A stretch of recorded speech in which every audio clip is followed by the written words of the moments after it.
Salut les millionnaires, j'espère que vous allez bien. Dans cette vidéo, je vais répondre à une question qu'on voit tout le temps. Faut-il créer une SCI pour investir dans l'immobilier? On a l'impression que c'est la mode des SCI, que si on investit dans l'immobilier, il faut forcément créer une SCI. Donc, je vais répondre à cette question et on va revenir sur vraiment les intérêts principaux de créer une SCI pour investir dans l'immobilier. Avant qu'on commence cette vidéo, comme d'habitude, clique bien sur le bouton s'abonner. Tu vas recevoir l'avant-première toutes les prochaines vidéos.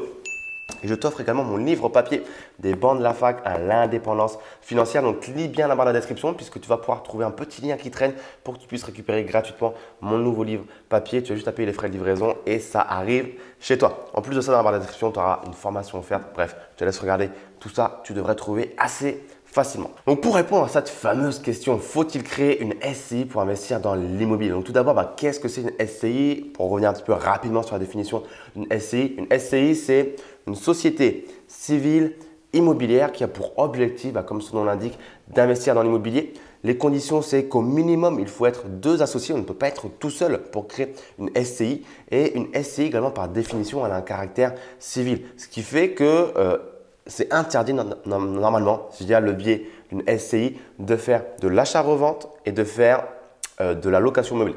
J'ai dit normalement parce qu'il y a des exceptions. On peut en effet faire de l'achat-revente et du meublé via des SCI spécifiques. Notamment, il y a des SCI spécifiques pour faire de l'achat-revente et il y a une SCI spécifique pour faire la location meublée. Par exemple, si vous passez votre SCI avec une option à l'IS par exemple. On ne va pas aller dans les détails de tout ça, mais sachez qu'en tout cas, c'est possible. Donc, c'est quoi l'utilité finalement de créer une SCI pour investir dans l'immobilier? On entend toujours parler de SCI à l'IR, SCI à l'IS. Est-ce qu'il faut créer une société pour investir dans l'immobilier, une société civile, une société commerciale? On ne parlera pas des sociétés commerciales aujourd'hui telles que les SAS ou les SARL, mais on va se concentrer sur les SCI. Donc, un des avantages de créer une SCI pour investir dans l'immobilier, c'est si par exemple, vous souhaitez investir avec des associés. Pour des raisons X ou Y, vous souhaitez inclure des membres de votre famille, des amis dans un projet immobilier, vous souhaitez allier vos forces pour avoir une plus grande force financière devant un banquier, un établissement bancaire. Donc voilà, c'est vraiment si vous souhaitez créer un projet commun avec des associés, vous créez une SCI. La SCI va avoir un capital social, un certain nombre de parts. Et chacun des associés aura un nombre de parts en fonction de son apport. Voilà, c'est très simple, c'est un prorata. Tu as investi, tu as mis X euros dans la SCI, tu détiens X parts en fonction du prorata du capital social total et du nombre de parts de la SCI. Donc c'est très simple. Premier objectif, premier intérêt de créer une SCI, investir avec des associés. Le deuxième avantage, la deuxième façon, la deuxième raison pour laquelle on pourrait penser à créer une SCI, c'est dans un objectif de transmission de patrimoine.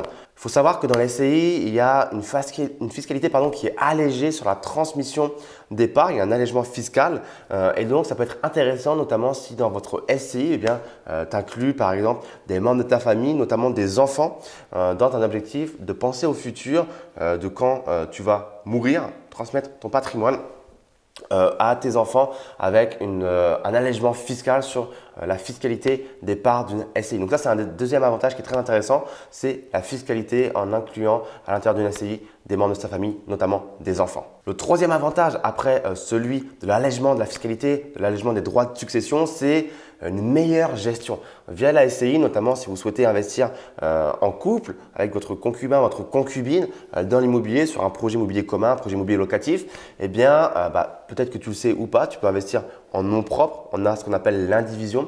Mais l'indivision, ça peut avoir quelques soucis. On ne va pas en parler aujourd'hui. Donc, un des avantages, c'est d'avoir une meilleure gestion en investissant ensemble via l'outil qui est la SCI, histoire d'éviter l'indivision et d'avoir des prises de décision, une meilleure gestion vis-à-vis de ce bien immobilier. Et le quatrième avantage, selon moi, c'est clairement, entre guillemets, c'est pas clairement, c'est d'améliorer la fiscalité dans certaines conditions, notamment si vous faites du démembrement. Donc, je ne sais pas si le démembrement est une notion que vous connaissez, que vous maîtrisez. Ce n'est pas forcément quelque chose de très facile à comprendre au début lorsqu'on n'en a jamais entendu parler. Le démembrement, c'est simplement le fait de dire que, certaines personnes vont avoir l'usufruit d'un bien immobilier, donc vont pouvoir bénéficier du chiffre d'affaires, des revenus générés par un bien immobilier. Et d'autres personnes vont avoir la nue propriété d'un bien immobilier, c'est-à-dire elles vont détenir, pour faire simple, les murs, elles vont détenir le foncier, elles vont détenir l'appartement pour faire très simple. Et en fait, l'addition de la nue propriété plus de l'usufruit forme la pleine propriété d'un bien immobilier. Donc, on ne va pas rentrer dans le détail du démembrement parce que je ne suis pas forcément non plus un expert dans le démembrement. C'est quelque chose que j'ai mis en place de mon côté, mais un homme de loi sera beaucoup plus à même de vous en parler. Donc, si on résume vraiment les 4 avantages de la SCI, donc investir avec des associés, anticiper une transmission de patrimoine, améliorer la fiscalité potentiellement et une meilleure gestion pour éviter l'indivision. Donc pour répondre à la question, est-ce que tu dois créer une SCI pour investir dans l'immobilier ou non? Eh bien, la réponse elle est relativement simple. Si tu veux créer une SCI dans un objectif de t'associer avec des personnes pour investir plus gros ou pour t'associer avec des personnes avec qui tu as envie de t'associer, ou si c'est dans un objectif de transmission de patrimoine futur, alors là, oui, potentiellement, ça peut être intéressant de créer une SCI.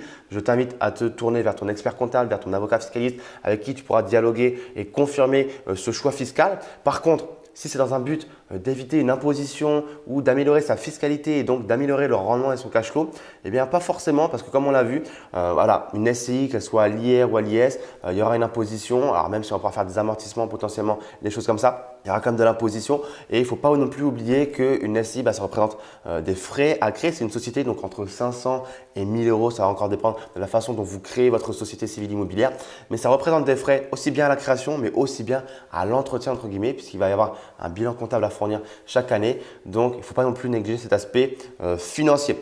Donc, voilà en tout cas ce que je peux te dire moi aujourd'hui sur la SCI. On n'est pas rentré forcément dans les grands détails parce que ce n'était pas le but de cette vidéo, c'était vraiment une approche généraliste. Mais n'hésite pas à te rapprocher d'un homme de loi qui pourra te confirmer tous mes propos et aller plus loin vis-à-vis de ta situation particulière parce qu'encore une fois, la fiscalité, c'est vraiment très propre à chacun de sa situation particulière. Et si cette vidéo t'a plu, petit pouce bleu en l'air, ça me ferait très plaisir. Commentaire, dis-moi si tu as créé une SCI, si tu comptes créer une SCI, qu'est-ce que tu penses des SCI? Est-ce que tu vois la SCI comme un bon véhicule pour investir dans l'immobilier et si oui, pourquoi? Et surtout, partage cette vidéo avec des gens qui sont intéressés par le sujet de l'immobilier. Si tu souhaites aller plus loin dans l'immobilier, dans l'investissement immobilier, que tu n'as peut-être pas encore investi mais que tu souhaites investir et te former, lis bien la barre de la description puisque j'ai un petit, c'est pas un petit, c'est un gros programme pour toi. Ça s'appelle l'école de l'élite financière dans lequel j'ai un module complet sur les investissements immobiliers où je t'apprends de A à Z à investir dans l'immobilier. On voit tout, c'est-à-dire qu'à la fin, tu n'as plus de questions. Je serai là en plus pour te mentorer, entre guillemets, t'accompagner si tu as des questions et y répondre avec tous les autres membres de la formation. Donc, on voit tout de A à Z, les différentes stratégies dans l'immobilier les plus puissantes. Bref, je t'invite à regarder ça tranquillement et tu auras tout le descriptif du module de cette formation. Sur ce, je te dis à très vite. Excellente journée à toi. Ciao, ciao.